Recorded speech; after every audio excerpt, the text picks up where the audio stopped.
നമ്മുടെ മുന്നിൽ ഒരു മരണമുണ്ടെന്ന ബോധത്തോടെ ആ മരിക്കുന്ന സമയത്ത് ലാ ഇലാഹ ഇല്ലല്ലാഹ് എന്ന കലിമ ചൊല്ലി ഒന്ന് മരിക്കണം. അതുവരെ ഉള്ള ആളുകൾ അവരെല്ലാം മാറി നിന്നുപോയി. നമ്മൾ സ്വന്തത്തിൽ തന്നെ മരണത്തിന്റെ വേദന അനുഭവിക്കുകയാണ്. ആ മരണം സംഭവിച്ചാൽ നമുക്ക് ഖബറിലേക്ക് ഒറ്റയ്ക്ക് പോയി കിടക്കാനുള്ളതാണ്. അവിടെ മുങ്കർ നക്കീറിന്റെ ചോദ്യത്തിന് മറുപടി പറയാനുള്ളതാണ്. എത്ര വലിയ വണ്ടിയിൽ യാത്ര ചെയ്യുന്നവനും മയ്യിത്ത് കട്ടിലിൽ കയറുകയാണല്ലോ. കണ്ണട അഴിച്ചു വെച്ചു പോയി, എല്ലാ മോതിരവും എല്ലാ സാധനവും ഊരി വെച്ചു പോയി, എന്റെ അന്തസ്സുള്ള ഡ്രസ്സുകളൊക്കെ ഊരി വെച്ചു പോയി. 3 കഷ്ണത്തിന് തുണിയിലങ്ങ് പൊതിഞ്ഞിട്ട് കൊണ്ടുപോകുന്ന ഒരു സമയം. ഈ പാവപ്പെട്ട എനിക്ക് അത് എപ്പോഴാണെന്ന് പറയാനൊക്കുമോ? നാളെ ഈ സമയത്ത് ഞാൻ ഖബറിലാണോ അല്ല ഇതേപോലെ പുറത്താണോ?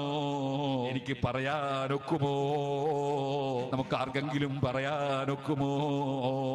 ഓ മുഅ്മിനീങ്ങളെ, നമ്മുടെ ഖൽബ് അല്ലാഹുവിലേക്ക് തിരിച്ച് ജീവിതത്തിൽ വന്ന തെറ്റുകൾക്കൊക്കെ റബ്ബിനോട് മാപ്പ് പറഞ്ഞു നല്ല കാര്യങ്ങൾ ചെയ്തുകൊണ്ട് മുന്നോട്ട് നീങ്ങണമെന്നും നല്ലവരായി ജീവിച്ച് മരിക്കണമെന്നും എന്നോടും നിങ്ങളോടും വസിയ്യത്ത് ചെയ്ത് അർഹമുർ റഹീമീൻ റബ്ബേ, ഞങ്ങൾക്ക് എപ്പോഴും മുന്നിൽ മരണമുണ്ടെന്ന ബോധത്തോടുകൂടി ഈമാനോടെ തഖ്വയോടെ ജീവിക്കാൻ ഭാഗ്യം തരണേ റഹ്മാനേ.